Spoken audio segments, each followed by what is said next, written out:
तो देखो बच्चों, पिछले लेक्चर में हम पास्कल लॉ तक पढ़ चुके थे। पास्कल लॉ के एप्लीकेशंस रह गए थे, तो यहाँ पे अब हम एप्लीकेशंस भी कर लेते हैं ना। तो हेडिंग डालिए, एप्लीकेशन ऑफ पास्कल लॉ।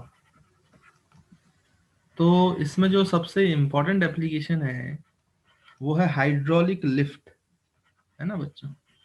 तो हाइड्रोलिक लिफ्ट। अभी हाइड्रोलिक लिफ्ट कैसे काम करती है ये हम समझते हैं।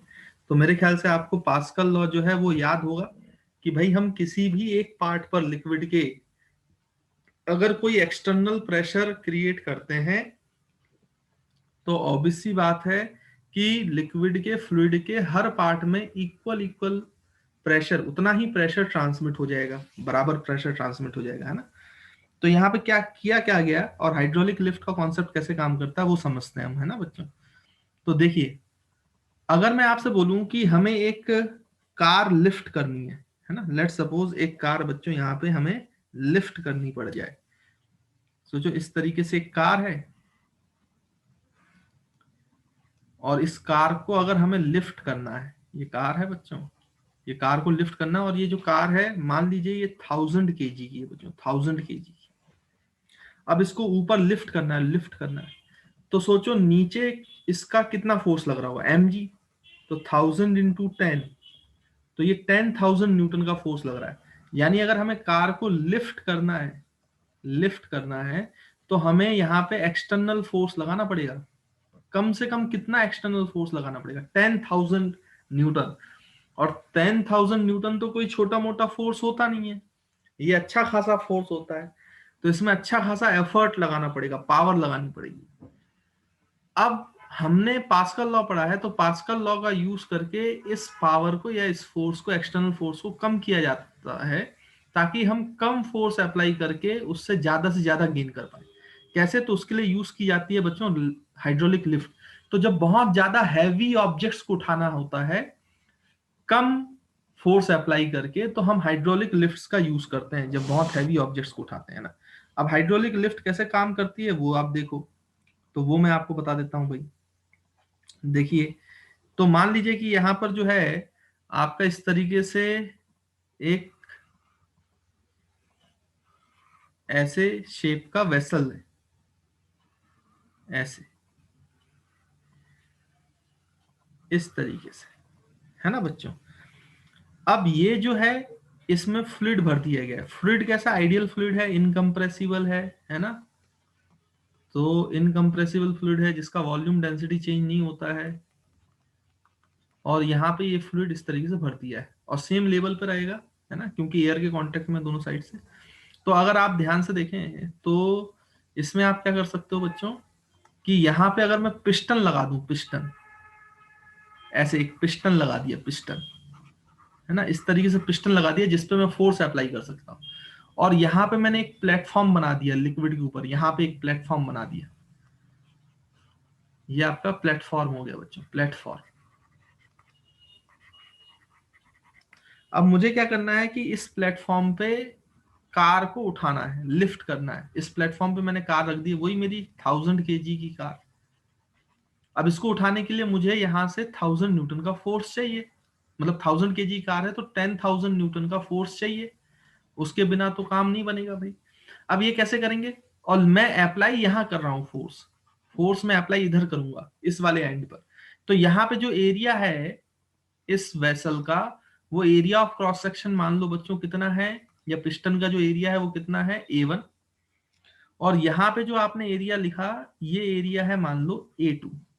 अब यहाँ पे आप फोर्स लगाओगे F1, तो यहाँ पे बच्चों एक प्रेशर एक्सर्ट होगा।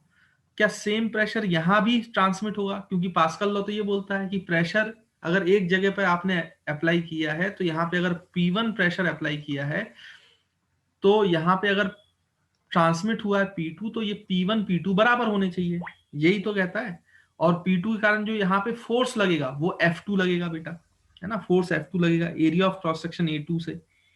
तो हम यहाँ पे P1 लिख सकते हैं, मतलब जो आपने यहाँ पे एक्सेस प्रेशर दिया एक्सटर्नल फोर्स के कारण, जो यहाँ पे प्रेशर में चेंज आया डेल्टा P, वो कितना आया बच्चों एक्सटर्नल फोर्स की वजह से, F1/A। F1/A, है ना। चेंज इन प्रेशर जो है यहाँ पर, तो P1 से जो चेंज हुआ है वो आप कितना लिख सकते हो बेटा, F1/A, है ना। तो change in pressure of first P1, delta P1, वो कितना हो जाएगा बच्चों, F1/A। यही तो एक्सटर्नल प्रेशर है जो एक्स्ट्रा लग रहा है, F1/A1। वैसे ही आप बोल सकते हो कि यहाँ पे जो एक्स्ट्रा प्रेशर लग रहा है डेल्टा P2, वो भी कितना है भाई, F2/A2, F2/A2। लेकिन जो प्रेशर का ट्रांसमिशन है, जितना प्रेशर यहाँ पे बढ़ा है उतना प्रेशर लिक्विड के हर पार्ट पे बढ़ा है, पास्कल लॉ से हमें पता है। तो यहाँ पे भी डेल्टा P2 उतना ही होगा जितना डेल्टा P1 है। जितना इस पार्ट पे लिक्विड के प्रेशर बढ़ा है एक्सटर्नल फोर्स की वजह से, उतना ही यहाँ भी बढ़ा होगा। तो हम लिख सकते हैं according to Pascal law, according to Pascal law, आप लिख सकते हो बच्चों कि जो एक्सेस प्रेशर फर्स्ट वाले एरिया ऑफ क्रॉस सेक्शन पे, वही एक्सेस प्रेशर सेकंड वाले area of cross section, equal transmission होगा, इक्वल ट्रांसमिशन होगा। तो इसका मतलब क्या हुआ कि आपका F1/A1 जो है बच्चों वो F2/A2 के बराबर होगा। उसमें कोई दिक्कत की बात है ही नहीं। अब आप सोचो कि यहां से अगर F1 F2 में रिलेशन देखो, तो F1/F2 जो है वो बच्चों A1/A2 आ जाएगा, A1/A2। देखो ध्यान से, इसको A1/A2 लिख सकते हैं ना हम, F1/F2 is equal to A1/A2। या फिर इसको उल्टा लिखना चाहो, यहाँ का हमें पता होता है F1/A1, तो हम उल्टा लिखना चाहें तो इसको लिख सकते हैं F2/F1 is equal to A2/A1, A2/A1। मतलब F1 जो है वो हमने फोर्स लगाया, और इस लिक्विड ने कितना फोर्स लगाया किसी ऑब्जेक्ट पे, वो F2 है। तो यहाँ पे अगर आप देखो तो बच्चों, अगर मैं बोलूं कि A2 जो है वो ग्रेटर देन A1 है, अगर एरिया 2 का क्रॉस सेक्शन ज्यादा दिख भी रहा है, ज्यादा है, तो अगर ये A2 A1 से ग्रेटर है तो ये ग्रेटर देन 1 आएगा रेशियो। तो F2 F1 से बड़ा होना चाहिए, F2 जो है वो भी F1 से बड़ा होगा। यानी कि आपने अगर कुछ फोर्स लगाया था तो यहाँ पे आपको फोर्स बढ़कर मिल रहा है, इंक्रीज होकर मिल रहा है। देखो F2 is greater than F1, उसके लिए आपने कोई एक्स्ट्रा काम नहीं किया, लिक्विड की प्रॉपर्टी ने काम कर दिया, पास्कल लॉ ने काम कर दिया, फ्लूइड की प्रॉपर्टी ने काम कर दिया, आपने कोई एक्स्ट्रा मेहनत नहीं की यहाँ पर। तो अगर आप सोचो कि बेटा, मैं एक एग्जांपल से आपको समझाता हूं, तो यहाँ पे आप देखो तो ये F2 जो है वो किसके बराबर है, A2/A1 इंटू F1। तो क्योंकि यहाँ पे F1 से F2 बड़ा आएगा, क्योंकि A2/A1 का जो रेशियो है वो बड़ा है, तो इसका मतलब इसमें फोर्स मल्टीप्लाई हो गया है इस लिक्विड की प्रॉपर्टी की वजह से। जैसे एग्जांपल से समझते हैं तो आपको और अच्छे से समझ में आएगा। जैसे मैं आपसे बोलूं कि यहाँ पे जो एरिया A1 क्रॉस सेक्शन है, वो area A1 cross section let suppose 2 metre square था, और एरिया जो A2 है वो मान लीजिए कि 8 मीटर स्क्वायर का क्रॉस सेक्शनल एरिया है। A2 बड़ा है ना, तो A2 ज्यादा ले लिया हमने, A1 कम ले लिया।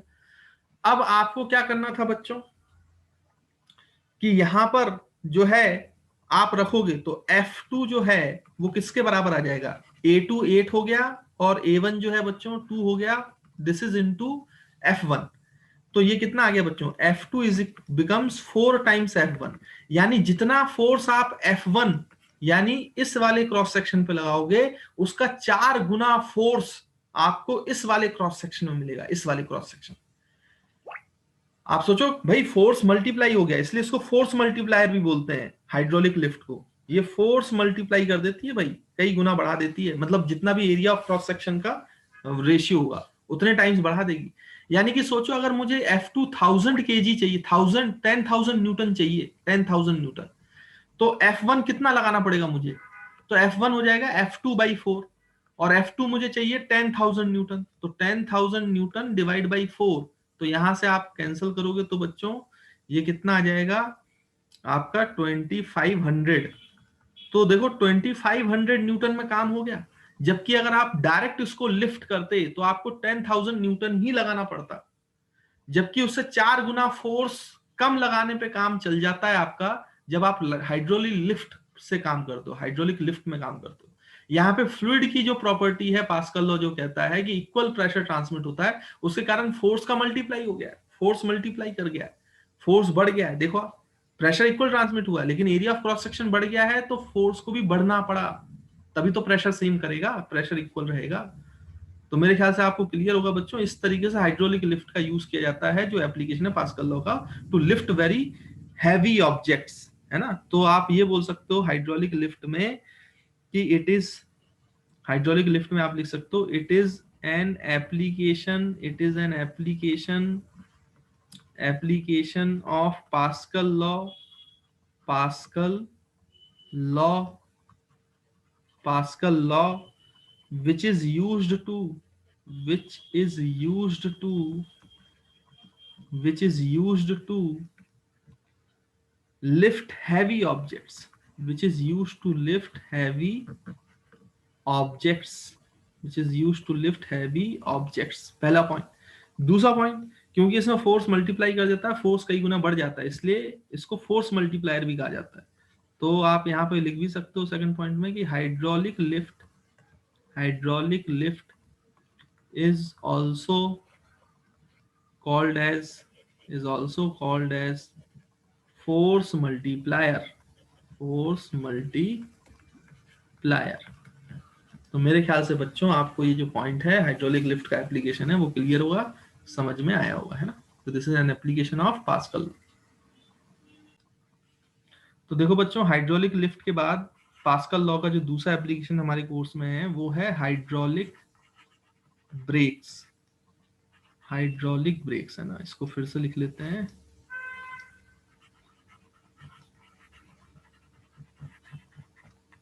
Hydraulic breaks. तो बेटा मैं आपको कंस्ट्रक्शंस बनाकर इसको एक्सप्लेन कर देता हूँ, बाकी थ्योरी जो है वो आप रेफरेंस बुक से पढ़ लीजिएगा, है ना। क्योंकि थ्योरी बहुत लिखी जा सकती है इसमें, इतना थ्योरी लिखने का अपने पास मतलब बहुत टाइम चला जाएगा, तो आप वो पढ़ लेना, समझा मैं जरूर दे दूंगा आपको, है ना।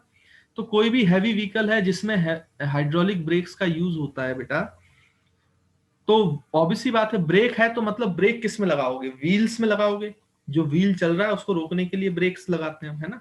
तो यहाँ पे एक व्हील तो होगा ही, तो पहले सबसे पहले हम व्हील बनाते हैं जिसको हाइड्रोलिक मतलब पास्कल लॉ का यूज करके हम ब्रेक अप्लाई करेंगे, है ना। और देखेंगे कितनी आसानी से ब्रेक लग जाता है और कितने कम फोर्स अप्लाई करने से अच्छा खासा ब्रेक हमारा लग जाता है ना बच्चों।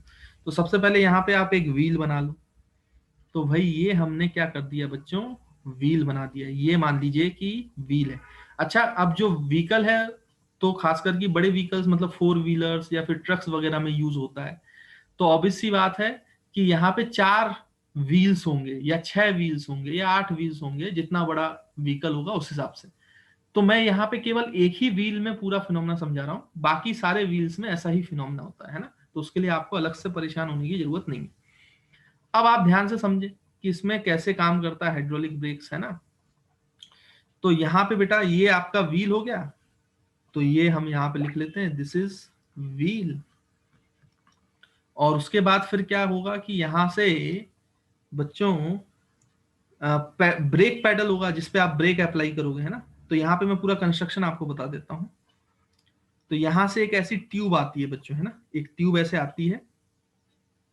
फिर जो ये ट्यूब है ये थोड़ी सी ऐसे बीचों बीच आएगी, इस तरीके से ट्यूब। फिर ये जो ट्यूब है, ये ट्यूब जो है एक बड़े एरिया ऑफ क्रॉस सेक्शन वाले सिलेंडर से ज्वाइन हो जाती है, इस तरीके से, है ना। थोड़ा सा इसको और अच्छे से बनाते हैं ताकि चीजें क्लियर हों।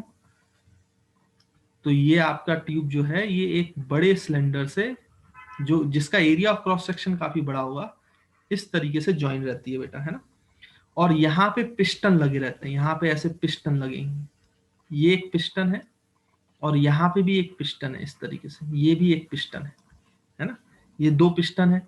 तो ये जो पिस्टन है बच्चों, ये पिस्टन मान लो P1, ये वाला पिस्टन भी मान लो P1, इस तरीके से है।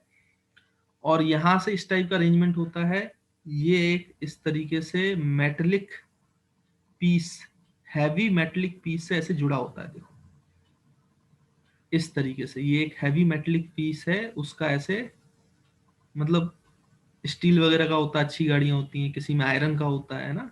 तो डिपेंड करता है कि कैसी गाड़ी है और कॉस्ट कितना उसका, इस बात पे डिपेंड करता है। तो एक मेटेलिक पीस यहाँ पे जुड़ा होता है बच्चों, और एक मेटेलिक पीस का आर्क ऐसे जुड़ा होता है ना, इस पिस्टन से इस पिस्टन से। और बीच में क्या होता है कि स्प्रिंग लगे होते हैं, है ना। यहाँ पे मैं दूसरे कलर से बना देता हूँ। अब ये जो मेटलिक है, यहाँ पे इस मेटलिक स्पेयर में यहाँ पे एक ऐसे ब्रेक शू लगा हुआ, जो इस व्हील में ब्रेक लगाएगा। भाई ये ब्रेक शू लगा है, यहाँ पे भी बच्चों एक ऐसा ब्रेक शू लगेगा जो इस व्हील के कांटेक्ट में आएगा। और ये दोनों जो मेटलिक स्प्रिंग है जहां पे ब्रेक शू लगा है, वो एक स्प्रिंग से अटैच होते हैं, एक स्प्रिंग से इस तरीके से अटैच होते हैं ना। तो ये जो ब्लू कलर का रीजन देख रहे हो, इसको ब्रेक शू बोलते हैं। ब्रेक शू कभी शायद आपने गाड़ी वाड़ी सुरवाई हो या उसका कभी आपने मेंटेनेंस कराया हो, तो आपको ब्रेक शू दिख जाएंगे इस तरीके के, वहां पर रबड़ के वो रहते हैं ना, पैड्स रहते हैं इस तरीके से, उनको ब्रेक शू कहते हैं। ठीक, खैर आगे बढ़ते हैं। फिर ये जो ट्यूब है बच्चों, ये ट्यूब इस तरीके से एक पतली सी ट्यूब से ज्वाइन रहता है, पतली सी ट्यूब से इस तरीके से, इस तरीके से ऐसे। और फिर ये ट्यूब जाकर एक सिलेंडर से, ऐसे एक सिलेंडर से अटैच हो जाता है। ये जो सिलेंडर है बेटा, इसको बोलते हैं मास्टर सिलेंडर, है ना। ये जो सिलेंडर है इसको बोला जाता है मास्टर सिलेंडर, क्योंकि यहीं से इफेक्टिवली पता चलेगा कि कितना, मतलब ये सिलेंडर जो है यहाँ पे ब्रेक का पैडल होता है, तो यहीं से आपका फोर्स जो है वो ट्रांसमिट होता है, प्रेशर ट्रांसमिट होता है। तो यहाँ पे ये सिलेंडर जो मास्टर सिलेंडर है उसका पिस्टन है, और इस पिस्टन से बेटा, इस पिस्टन से जो है आपका क्या ज्वाइन होता है, एक लीवर, इस तरीके का एक लीवर होता है बच्चों ऐसे। और लीवर से जाके ये ब्रेक पैडल होता है, ब्रेक पैडल। तो ये आपका ब्रेक पैडल है, मतलब जो ब्रेक आप लगाते हो ना, जो पैडल होता है उसका, वो ये है। तो ये ब्रेक पैडल। तो अब ये क्या होता है, अब मैं आपको वर्किंग समझा देता हूँ। कंस्ट्रक्शन मेरे ख्याल से आपको समझ में आ गया, वो मास्टर सिलेंडर है। और ये ट्यूब केवल एक ही व्हील से अटैच नहीं है, उस गाड़ी में जितने व्हील्स होंगे ना, सबसे ऐसे ही अटैच है, अटैच है। ये जो पतली सी ट्यूब जा रही है उसमें अटैच है। अब इसमें होता है ब्रेक ऑयल। ब्रेक ऑयल मतलब जैसे लगभग लगभग जो है ये उस टाइप का होता है बेटा कि इनकम्प्रेसिबल होता है, अच्छी क्वालिटी का वो होता है, और लगभग लगभग आइडियल फ्लूइड जैसी प्रॉपर्टीज होती हैं इसकी, है ना। तो उसको ब्रेक ऑयल बोलते हैं। उसको क्या बोलते हैं बच्चों? ब्रेक ऑयल, याद रखेंगे। तो इसमें पूरा ऐसे ब्रेक ऑयल फिल है, ये मैं बना रहा हूं यहाँ पे इस तरीके से, ऐसे पूरा बच्चों ये ब्रेक ऑयल जो है इस तरीके से डिस्ट्रीब्यूटेड है। तो देखो बेटा, ऐसा ये पूरे ट्यूब में, मास्टर सिलेंडर में, ट्यूब में जो नैरो ट्यूब होती है उसमें पूरे हर जगह पर ऐसे ब्रेक ऑयल होता है। और ये ब्रेक ऑयल ऐसे फिर ये वाले सिलेंडर और पिस्टन में भी रहता है, जहां पे ये ब्रेक्स अप्लाई करते हैं। ठीक है। अब होता क्या है कि ये जो पिस्टन वाला P1 जो हम बोल रहे हैं, जो व्हील के अंदर होता है, मतलब व्हील के अंदर के रीजन में होता है, इसका एरिया ऑफ क्रॉस सेक्शन होता है A2। और जो ये मास्टर सिलेंडर है, इसका एरिया ऑफ क्रॉस सेक्शन है A1। तो होगा क्या कि जैसे ही आप ये ब्रेक पैडल अप्लाई करोगे, ब्रेक अप्लाई करोगे, पैडल दबाओगे, तो जैसे ही दबाओगे तो ये पैडल की वजह से ये पिस्टन अंदर जाएगा, तो अंदर पे डेल्टा पी जो है वो प्रेशर ट्रांसमिट होगा। तो क्योंकि ये आइडियल फ्लूइड है, ब्रेक ऑयल है, आइडियल फ्लूइड के क्लोज है, तो इसके हर पार्ट पर इक्वल प्रेशर ट्रांसमिट होगा। तो यहां पे भी इस सिलेंडर, जो व्हील के अंदर वाला सिलेंडर है जो ज्वाइंट है व्हील से, उस पे भी डेल्टा पी प्रेशर जाएगा। अब ये डेल्टा पी प्रेशर है, तो इस पे जो फोर्स लगेगा बच्चों, ये जो सिलेंडर है जो ब्रेक शू से अटैच है, इस पे जो प्रेशर लगेगा ये हाई प्रेशर लगेगा। मतलब इस पे जो फोर्स लगेगा, क्योंकि ये area of cross section A2 है, इसको हम ग्रेटर रखते हैं area of cross section A1 से। तो अगर जिसमें area of cross section A2 है, अगर वहां पे सेम प्रेशर ट्रांसमिट हो रहा है, क्योंकि वहां का एरिया ज्यादा है तो वहां का फोर्स भी ज्यादा होगा, तभी तो उसका रेशियो सेम होगा। तो F2 जो फोर्स है वो कहीं ज्यादा लगता है, मतलब आपने थोड़ा सा फोर्स अप्लाई हुआ, लेकिन जब ब्रेक शू में वो फोर्स अप्लाई हुआ दूसरे सिलेंडर की वजह से जिसका एरिया ऑफ क्रॉस सेक्शन ज्यादा है, तो ये फोर्स हाई है, हाई है। तो ये ज्यादा फोर्स होने की वजह से ये वाला जो मेटेलिक रिंग है वो इधर खिसक जाता है, ये वाला मेटेलिक रिंग इधर खिसक जाता है, दोनों पिस्टन की वजह से, क्योंकि पिस्टन एक्सपांड करते हैं, फोर्स ज्यादा लगता है। और ये ब्रेक शू फिर व्हील के अटैच हो जाता है, तो यहाँ पे फ्रिक्शन क्रिएट करता है और फाइनली व्हील जो है वो रुक जाता है। इस तरीके से आपने बहुत कम एफर्ट लगाने पर अच्छा खासा ब्रेकिंग सिस्टम मिल जाता है। बहुत तेज दौड़ती हुई गाड़ी भी तुरंत रुक जाती है, क्योंकि यहाँ पे अगर आप डायरेक्ट इनको एक्सटेंड करते, ये स्प्रिंग अच्छी खासी मोटी होती है बेटा, तो इसको एक्सटेंड करना इतना आसान नहीं होता, इतना फोर्स आप ऐसे नहीं लगा पाओगे। लेकिन आपने हाइड्रोलिक पास्कल लॉ का यूज करके जो आपने एफर्ट लगाया, जब पैर से आपने पेडल दबाया, तो वो बहुत ही कम फोर्स में बहुत ज्यादा इफेक्टिवली काम कर रहा है, और यहाँ पे ज्यादा फोर्स अपने आप बढ़ जाता है, जिसके वजह से जो ब्रेकिंग है वो बहुत अच्छी हो जाती है।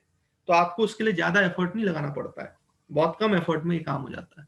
तो इस तरीके से आपका जो ब्रेकिंग सिस्टम है बच्चों, वो जो हैवी व्हीकल्स होते हैं या फोर व्हीलर्स होते हैं उनमें काम करता है।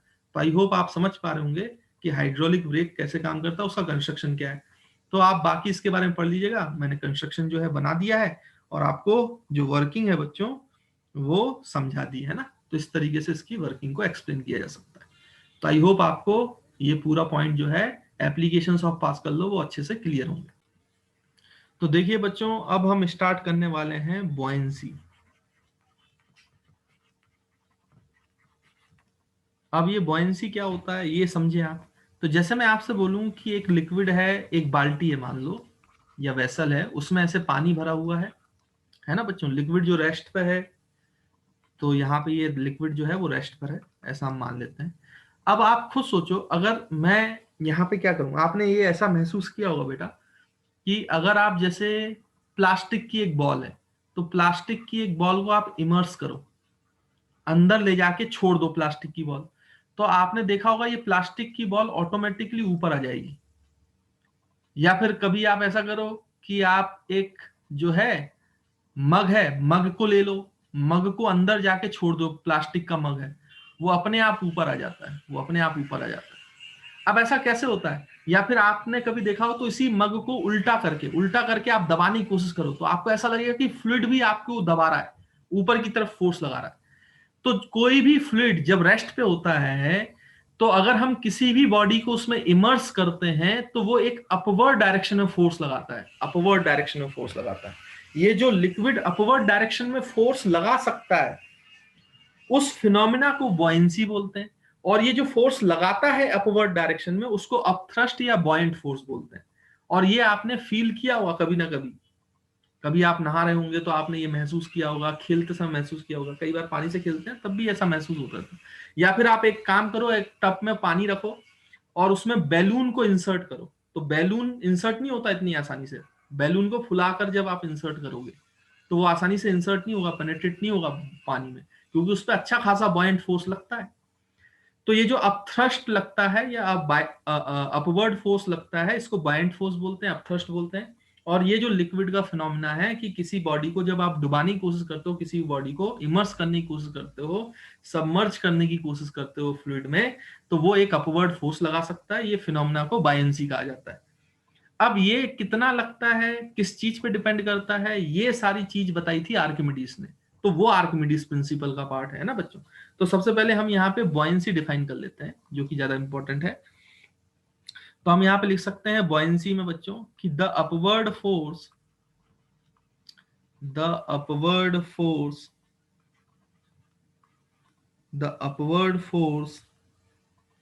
acting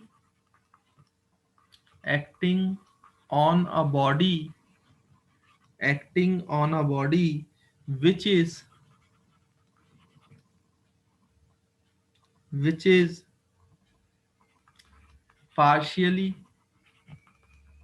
partially or fully immersed, मतलब आप उसको डुबाओ, या तो आप आधा अधूरा डुबाओ या पूरा पूरा डुबाओ, तो उससे कोई फर्क नहीं पड़ता है।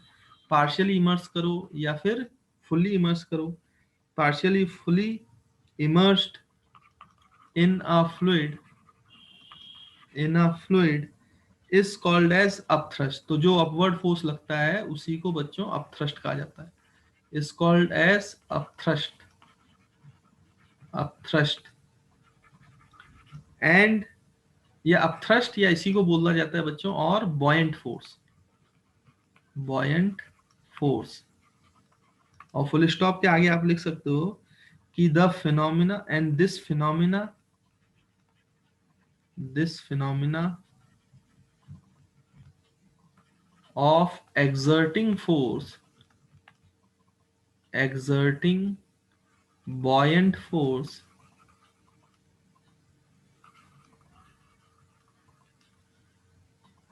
on a body immersed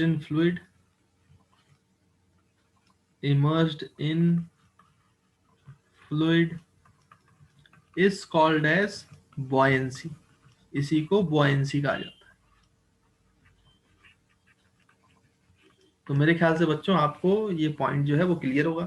अब buoyancy हम समझ चुके हैं, तो buoyancy के बाद इसका क्या मैग्नीट्यूड है वो हमें देखना पड़ेगा। तो जो ये buoyant फोर्स है बेटा, मैं अभी आपको बताता हूँ, इसको हम डिराइव करेंगे अभी, तो उसकी चिंता नहीं करो। लेकिन अगर आपको ऐसे ही देखना है तो ये जो buoyant फोर्स है या फोर्स ऑफ buoyancy जो है, एफ बी से डिनोट करेंगे इसको, ये बराबर आता है rho L into V S into G. अभी ये प्रूफ करेंगे हम, तो उसके लिए टेंशन मत लो। लेकिन अभी फॉर्मूला आप याद रखो कि फॉर्मूला क्या होता है भाई, बॉयंट फोर्स का या बॉयंसी का, अब थ्रस्ट का।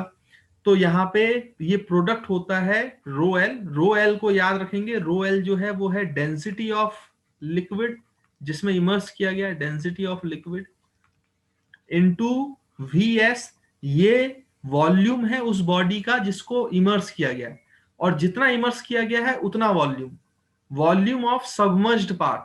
अगर मैं आपसे बोलूं कि इस लिक्विड में एक बॉडी को अगर आधा सबमर्ज किया है तो ये सबमर्ज वॉल्यूम है बच्चों, वीएस। अगर पूरा वॉल्यूम सबमर्ज किया है, इमर्स किया है, तो वो है, तो वीएस यहाँ पे सबमर्ज मतलब वॉल्यूम ऑफ सबमर्ज पार्ट है, वॉल्यूम ऑफ सबमर्ज पार्ट है ना। तो हम यहाँ पे लिख सकते हैं volume of submerged part of body, है ना। अगर पूरा है तो फिर पूरी वॉल्यूम, बॉडी का वॉल्यूम आ जाएगा। और ये जी तो आप जानते ही हो, एक्सेलरेशन ड्यू टू ग्रेविटी। अब ये कैसे आया है, कैसे प्रूफ होता है, वो आर्किमिडीज प्रिंसिपल से आएगा। लेकिन अभी आपको केवल मैंने फॉर्मूला बता दिया, तो फॉर्मूला आप ध्यान में रखेंगे, एक्सेलरेशन ड्यू टू ग्रेविटी। अब हम इसको फिर प्रूफ करेंगे, पहले हम आर्किमिडीज प्रिंसिपल पढ़ेंगे, फिर ये फॉर्मूला आएगा, है ना बच्चों। लेकिन अभी फिलहाल याद रखिए कि बॉयंट फोर्स का फॉर्मूला जो होता है वो rho L into V S into G, जहां पे रो एल जो है वो डेंसिटी, लिक्विड की डेंसिटी है जिसमें इमर्स किया जा रहा है, सबमर्ज किया जाता है बॉडी को। वॉल्यूम, जो बॉडी सबमर्ज्ड है, जितना भी पोर्शन, जितना वॉल्यूम पानी के अंदर गया है, लिक्विड के अंदर गया है, केवल वो वॉल्यूम लेना है। या वॉल्यूम डिस्प्लेस्ड, भाई जितना वॉल्यूम बॉडी का अंदर जाएगा उतना वॉल्यूम जो वाटर का है वो ऊपर आएगा, मतलब बाहर निकलेगा, है ना। तो आप इसको ऐसा ही बोल सकते हो कि volume of displaced water, volume of displaced water, है ना। तो उस बॉडी ने जितना भी डिस्प्लेस किया है, डिस्प्लेस्ड लिक्विड, जितना भी वॉल्यूम डिस्प्लेस किया है, मतलब जितना बॉडी का वॉल्यूम अंदर जाएगा उतना वॉल्यूम लिक्विड का डिस्प्लेस होगा अपनी जगह से। तो वो जो डिस्प्लेस वॉल्यूम है लिक्विड का, वो आपका submerge part of the body का वॉल्यूम के बराबर है, वो वीएस है। और इंटू जी मतलब एक्सेलरेशन ड्यू टू ग्रेविटी। तो मेरे ख्याल से आपको फॉर्मूला तो क्लियर होगा। अब इसको डिराइव करते हैं, पहले आर्किमिडीज प्रिंसिपल पढ़ते हैं वो क्या कहता है, और फिर हम इसको डिराइव कर लेंगे, तो कोई दिक्कत नहीं होगी। तो देखिए बच्चों, अब हम हेडिंग डालेंगे Archimedes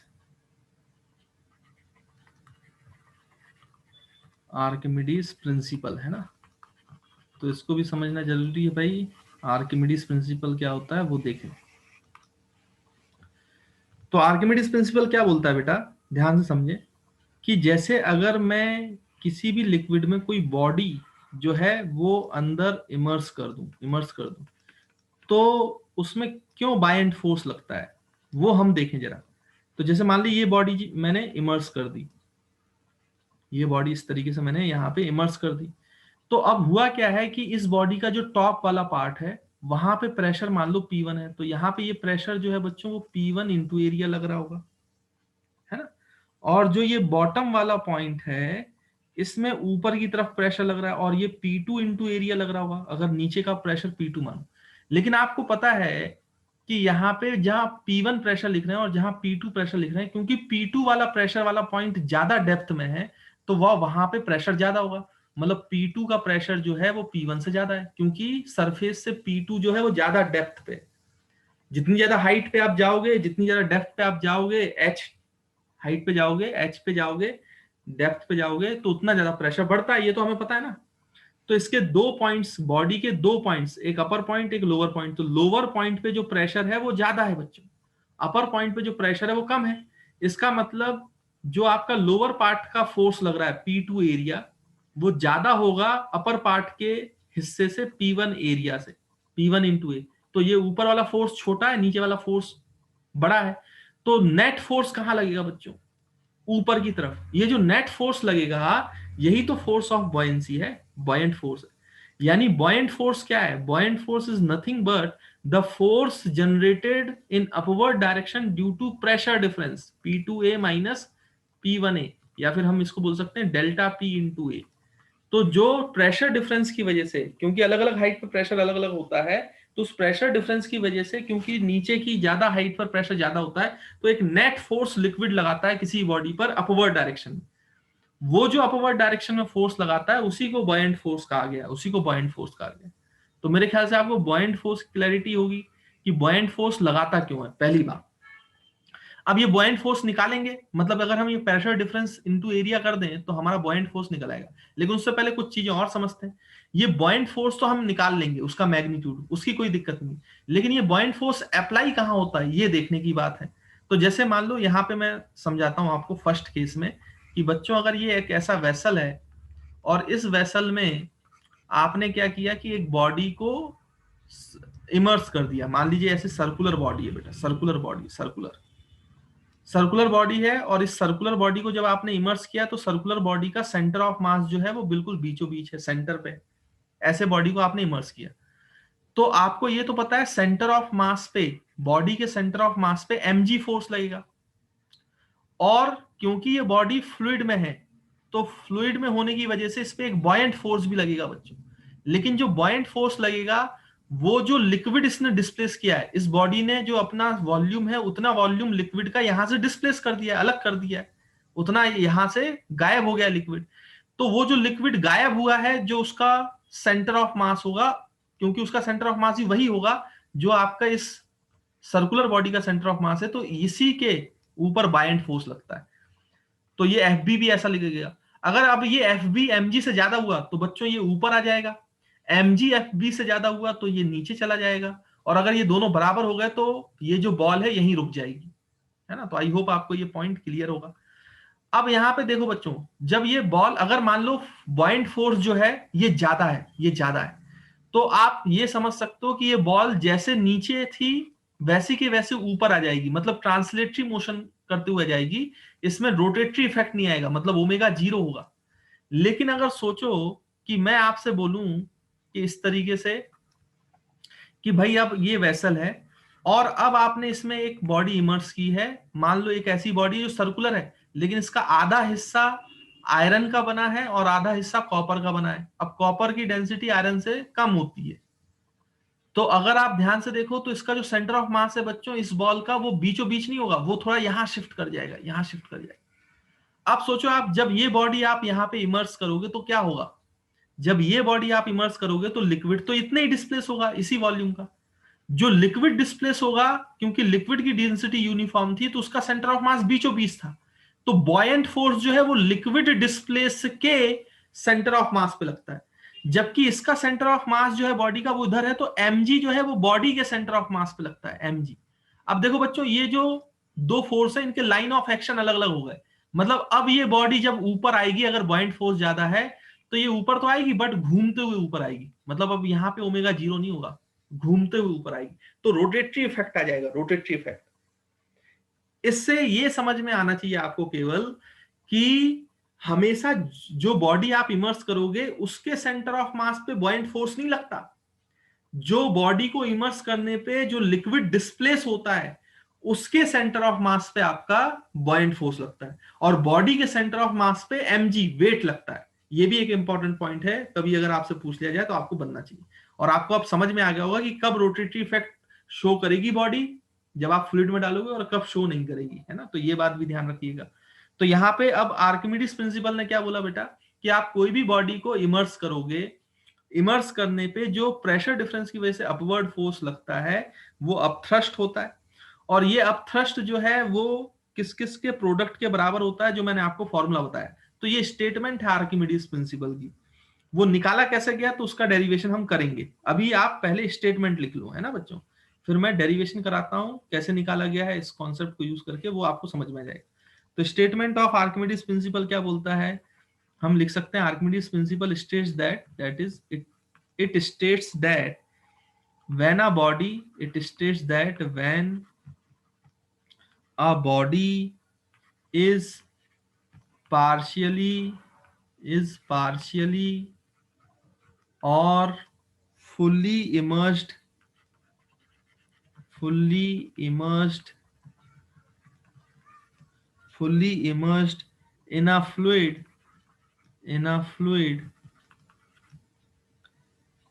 then it experiences then it experiences an upward it experiences an upthrust it experiences an upthrust which is equal to the upthrust which is equal to the equal to the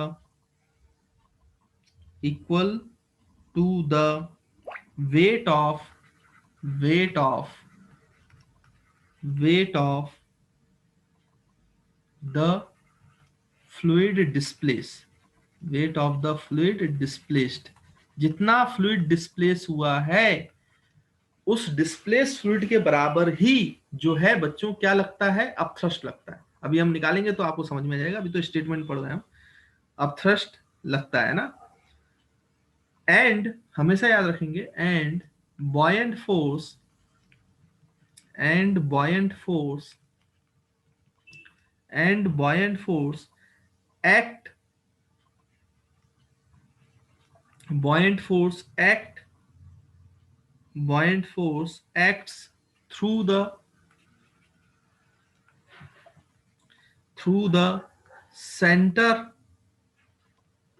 center of mass of the fluid displaced। Body के centre of mass पे नहीं लगता है, fluid जो displace हुआ है उसके centre of mass पे, fluid centre of mass of fluid displaced, तो डिस्प्लेस्ड फ्लूइड के सेंटर ऑफ मास पे लगता है ना बच्चों।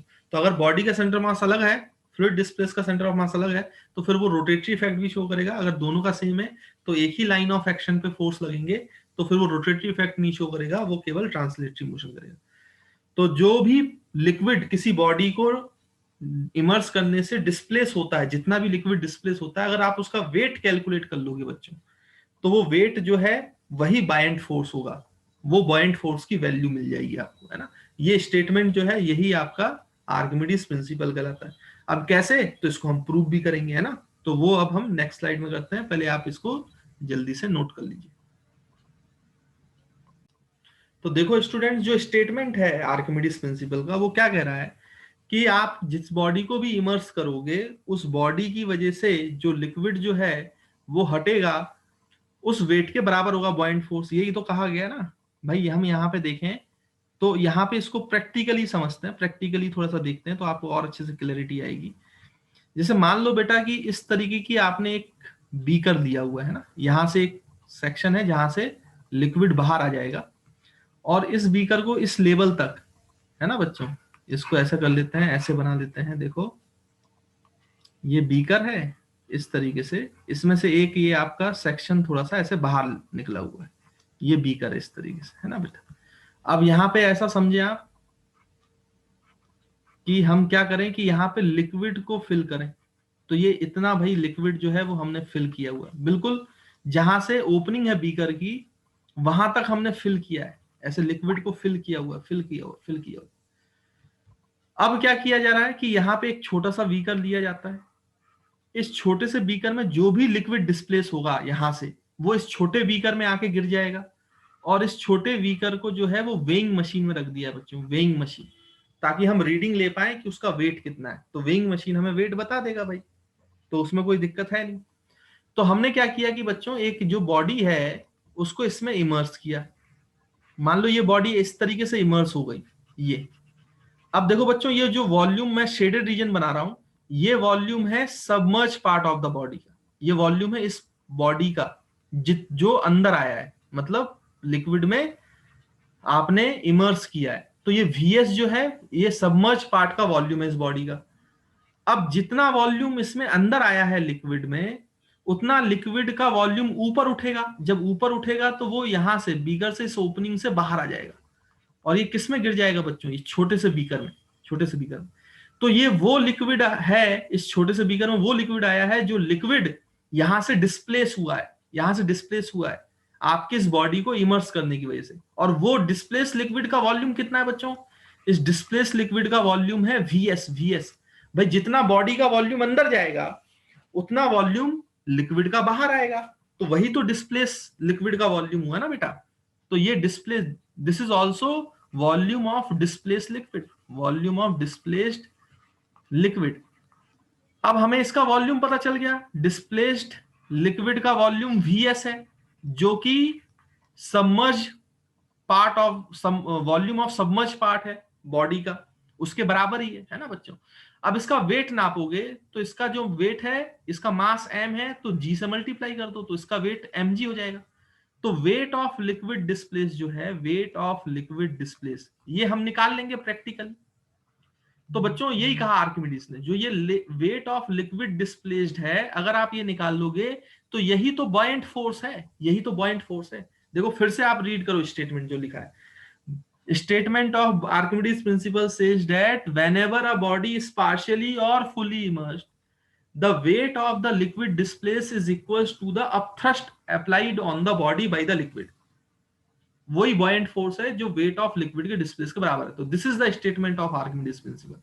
अब यहां से देखो आप निकालो, buoyant force जो है वो weight of liquid displace के बराबर है। liquid displace का weight कितना है बेटा, mass into g।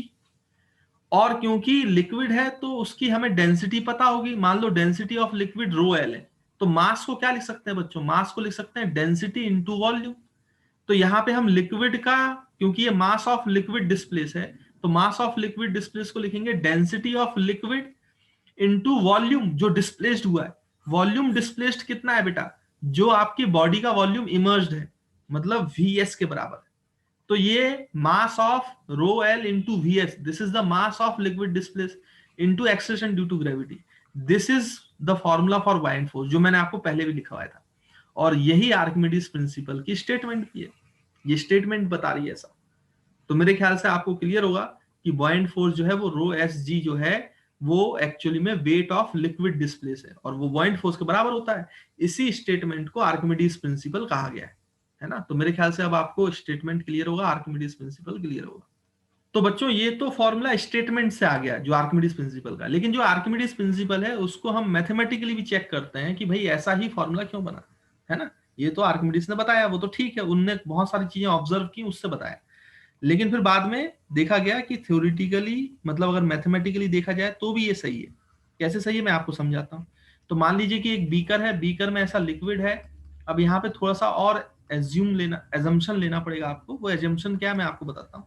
आप इस बीकर में इस पानी रूपी एक सिलेंडर को मान लें, हाइपोथेटिकल सिलेंडर मान लें। याद करो ऐसा हमने पहले भी किया था प्रेशर को डिफाइन करने के लिए। ये पानी का ही बना है, रेड कलर का जो सिलेंडर बना है ये पानी का ही है, बाकी पानी इधर है और सिलेंडर वाला पानी अलग है। हमने हाइपोथेटिकल ऐसा एक सिलेंडर मान लिया। अब आप ध्यान से देखो बेटा, इस हाइपोथेटिकल सिलेंडर जो है इसका area of cross section A है और इसकी जो हाइट है बच्चों वो h है, ऐसा मान लेते हैं। अब आपको ये पता है कि अगर ऊपर प्रेशर PA है और नीचे प्रेशर, अगर मैं अगर इस पॉइंट को क्या मान ले, इस पॉइंट को आप ऐसा मान लो, यहाँ पे प्रेशर जो है P1 है ऊपर वाले सरफेस पे, नीचे वाले सरफेस पे मान लो प्रेशर बढ़ गया है और वो P2 है। तो हम क्या करेंगे कि लिक्विड के कारण इस जो लिक्विड है आपका, मतलब लिक्विड हाइपोथेटिकल जो लिक्विड का सिलेंडर है उसके नीचे वाले सरफेस पे बाकी बचा हुआ लिक्विड फोर्स लगा रहा होगा, और ऊपर वाले सरफेस पे बाकी बचा हुआ लिक्विड फोर्स लगा रहा होगा, और इसका खुद का वेट भी लग रहा होगा।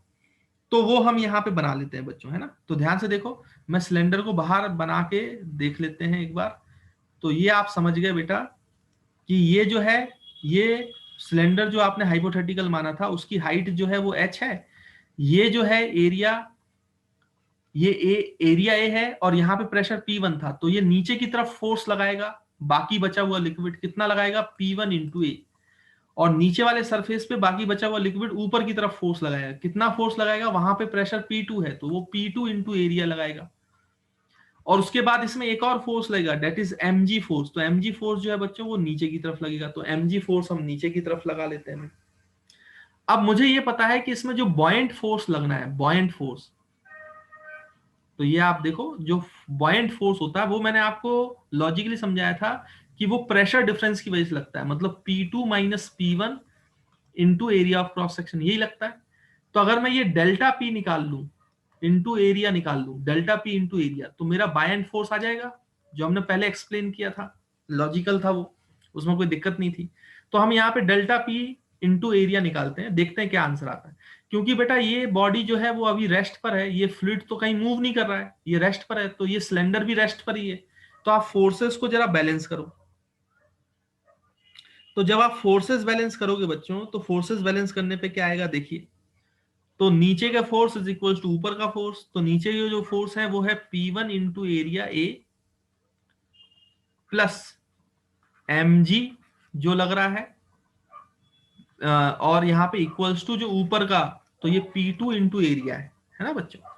अब मास को क्या लिख सकते हो? डेंसिटी इंटू वॉल्यूम लिख सकते हैं ना। तो ये लिखा जाएगा बेटा कितना? P1 into area of cross section, है ना। और यहाँ पे लिखा जाएगा मास को डेंसिटी इंटू वॉल्यूम, तो area of cross section into height h, ये लिखा जाएगा इंटू g लिखा जाएगा। तो ये लिखा जाएगा बच्चों P2, देखो आप, तो ये P2 इंटू ए।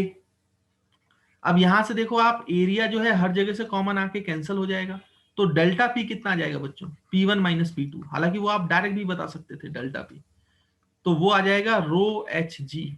देखो रो एच जी आ गया, रो एच जी। अब ये रो एच जी जो है डेल्टा P, क्योंकि एच हाइट पर लिक्विड के किसी भी दो पॉइंट्स के एच हाइट में पहले ही बता चुका हूं, रो एच जी आता है। यहाँ पे हमने निकाल के फिर से प्रूफ कर लिया उसको, लेकिन इतना ही आता है। तो आर्किमिडीज में आए तो ये भी निकालना पड़ेगा आपको। उसके बाद फिर बॉयंट फोर्स कितना है वो हमने क्या डिफाइन किया बच्चों? Delta P into area of cross section. तो delta P into area of cross section कितना हो जाएगा? देखो rho H G into area.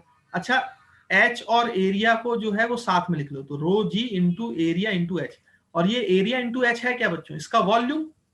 जो लिक्विड, अगर ये लिक्विड का सिलेंडर आप मान रहे हो, तो इतना लिक्विड का सिलेंडर अगर इमर्ज होगा तो ये लिक्विड बाहर आएगा, इतना सिलेंडर का वॉल्यूम जो है वो बाहर आ जाएगा।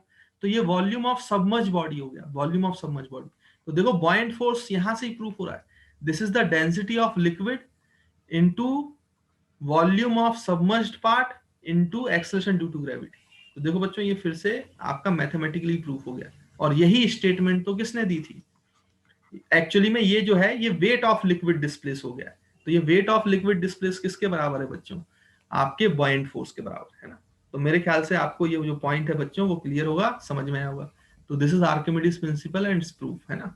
तो आई होप आपको ये सारे पॉइंट्स जो है बच्चों वो क्लियर होंगे। तो इसको नोट कर लीजिए।